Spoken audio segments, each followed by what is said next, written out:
These are the words of Kim's loving husband, Todd Veenhuis. I was blessed to have spent the last 17 years of my life married to my best friend and the most kind, compassionate, genuine, caring person I have ever met. Kim made me a better person, and it is truly an honor to have been by her side as her partner in life. When we started dating in 2001, we were both coming in with some degree of skepticism due to divorces we had both been through in the fairly recent past. I remember the back and forth within my head about whether or not I was ready to enter the dating game and if I was ready to open up myself again. After a test run where I invited Kim's parents, her and the kids over for an afternoon barbecue, I finally built up enough courage to ask Kim out to dinner for our first official date. As with everyone else that Kim ever met, it didn't take long before I found myself falling deeply in love with her. Throughout the next year and a half of dating, we managed to spend a lot of our time together, despite me living in Vancouver, Washington, and her and the kids about 45 minutes away in Rock Creek. My love and respect for her grew deeper as the days passed, and I watched how she managed life as a working single parent to Jared and Amanda. I asked Kim to marry me on her birthday, October 23, 2002, at El Gaucho restaurant in Portland, the very same place we had gone on our first date. When we arrived at our table, I had arranged for a vase with 3 white roses to be there waiting for us. Each of the roses signified a period of time within our still blossoming relationship, one each for our past, present, and future together. The experiences of our lives prior to being with each other were now seen as growth opportunities, and through these experiences, we were able to find comfort in each other and grow closer to each other, and in turn, grow closer to God as well. Although our history together was somewhat limited by the short period of time we had been together, we had started building a database of fun, exciting memories already, and our common interests made our time spent together that much more enjoyable. The rose signifying the present day of the engagement obviously brought great excitement about a life spent together. In those moments, I had grown to forget about all my initial hesitation about being remarried because I knew Kim was who I was supposed to be with. She was my soulmate and the person that I loved above all others. We were married on July 30, 2004. And despite being a little older than most couples getting married, our future was all in front of us. Jared and Amanda were about 5 and 7 at that time, and Kim and I both looked forward to living together as a family. God has blessed us by bringing us together, and we had so much to look forward to as a couple and also as a family. The years we had together were full of memories we were able to share, whether it was a quiet night at home with just the 2 of us, watching a movie on the couch, spending the day in wine country, vacations and short trips to get away from the normal day-to-day life, trips to watch the kids play in one of their sporting events, or just having a few glasses of wine at a gathering of friends and or family. Kim made every minute spent together special. The occasion itself never really mattered. It was really about being together and the comfort that that brought. Some of our most special memories are held in our cabin at Black Butte Ranch, where we were fortunate to spend many long weekends together in a place that we both considered paradise. Anyone that knew Kim also got to know Jared and Amanda because Kim was so proud to be their mom and loved them so much she could not help but tell people about them. Jared and Amanda, I know you felt that love as you were growing up and even now into your adult years. Your mom would have done absolutely anything for you both, and she will continue to watch over you and guide you through life's ups and downs as you encounter them. She will never leave your side, and I trust that you will continue to feel her presence as you experience so many of the major life events still ahead of you.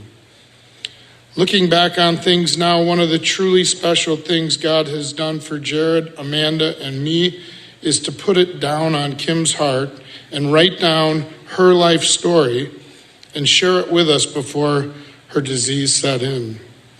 Kim spent a lot of time recording the major events of her life, how she came to have such a deep faith in God as her Savior, and the importance of having Christ at the center of everything she did, including her relationships with us and with others. It was a very special moment for Kim to share her story with us, and very special for me to hear her verbalize her deep affection for us and for God. It is now a written document that I will cherish forever and reflect on often. Obviously, our world changed dramatically on Christmas Eve, the night of 2019, when Kim was admitted to the hospital and the brain tumor was found. Since that day, I have been privileged to serve as Kim's primary caregiver, although at times I still wonder who is really taking care of who. Having a caregiver role has only strengthened my love and admiration of her fighting spirit, determination, and faith. One of our close friends said it very well recently. Through this whole experience, Kim is the only person that never got mad at her situation. She faced all of the obstacles in front with a grace and positive attitude that is beyond my comprehension. Think about some of the things she was faced with. An initial diagnosis told us she had an incurable disease, losing half of her field of vision almost immediately. 2 invasive surgeries, radiation, clinical trials, scalp burns, rashes from the Optune device, countless medications and changes to medications, multiple variations of chemotherapies, a major disability following her second surgery, intense rehabilitation trying to get function back only to see new challenges like a torn rotator cuff and labrum set her back in that progress. And finally, realizing that still the tumors were taking over and we could do nothing else to stop it. Through all of it, she never once complained or blamed anyone. She just fought and continued to rely on her deep faith in God. She remained firm in her belief that in some unknown way, this was all part of God's plan for her, and wanted to affect change in others that were following her journey. In fact, in true Kim fashion of always thinking of others before herself, she kept a little orange book very close to her right up until the last few weeks. In that book was a list of other people that she wanted to lift up in prayer during her daily prayer time. Her daily devotions in prayer were how she started each day, and she did not miss a day of continuing to work on her faith and lift others up in prayer. She felt the power of prayer from all of you that were praying so hard for her, and she wanted to make sure that others that needed support felt that same comfort. Her favorite Bible passage throughout her journey became Philippians 4, 6-7.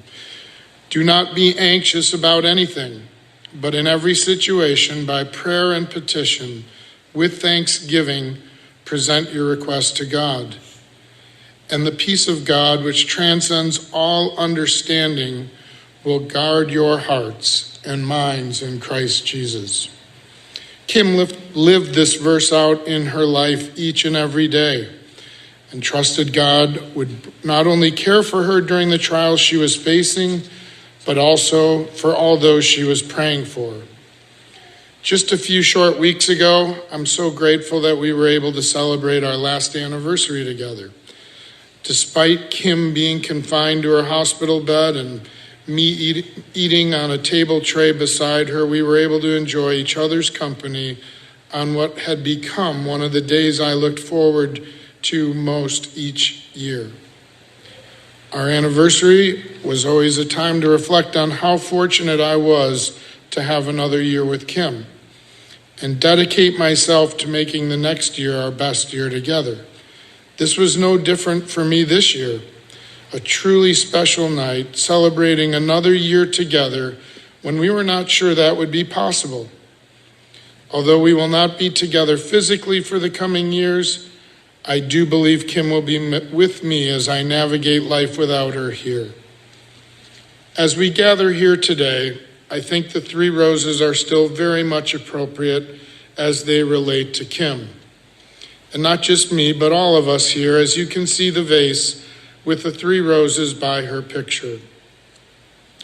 Our past is filled with so many fond memories of Kim that we all cherish forever. I can't count the number of people that have sent messages or posted on social media content saying that Kim has impacted their life in such a positive way. It didn't take long for Kim to make an impression on people that stuck with them forever. A warm smile, a genuine question to know how you were doing, or remembering details about you and your life that no one else would have cared about or remembered. She was truly special in how she related to others around her. I encourage you to remember those experiences when thinking about Kim, and use the memories to fuel you to impact how you interact with those around you in a similar way. Always be positive, caring, treat others like they are the most important person to you in the world at that particular moment. In a few minutes, we will be playing an abbreviated video tribute to Kim that many of you have seen already.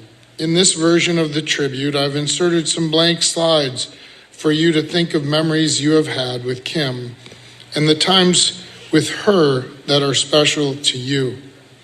I hope this personalizes the video for each and every one of us here and shows Kim how much she meant to all of us. If you remember encounters with Kim over the years, you can be sure she also remembers that time together and will appreciate sharing those moments again with you now. The present day brings us here to mourn the loss of and celebrate the life of Kim. I know that Kim is here with us, making sure that everyone is comfortable and has everything they need. Kim was an organizer by nature, and I can only hope that everything we do here today makes her happy. I know she would be making sure she had the chance to greet each and every one of you with a big hug and a big smile. Thank you all for coming to the service, or for those of you watching remotely if you are not able to make it here. Not only was Kim special to you, but be confident you are special to Kim as well. And the future. Although not what we had planned on, and very different than we desired, is one that I look forward to with great anticipation. I know Kim will be guiding us through some very difficult times ahead, as we will all struggle to understand why God's plan included taking Kim away from us so soon. However, we can be assured that by the grace of God, we will all be reunited with Kim in eternity, where nothing will be able to separate us. We didn't lose Kim on the 13th of August. We know exactly where she is.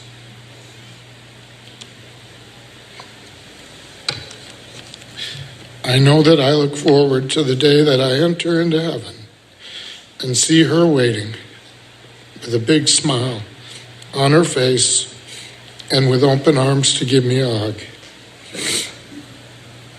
God has blessed us all by giving us the opportunity to be part of Kim's life. I pray that we can all take what we remember most about Kim and use those memories as an example of how to live our lives. With a deep faith in God, a genuine compassion for those all around us, I would like to close with a quote directly from Kim's story, which she wrote for us.